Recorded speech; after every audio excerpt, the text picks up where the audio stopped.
Bear pala. Ano ba yung isa kanina, mom? Moment cooking pala yung isa kanina. Sorry. Okay na. Thank you very much. Oh. Oo. Kita yan.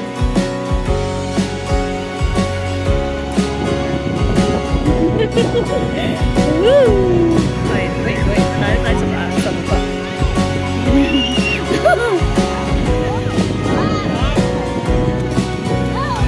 Oh, di ba? Ang gaganda.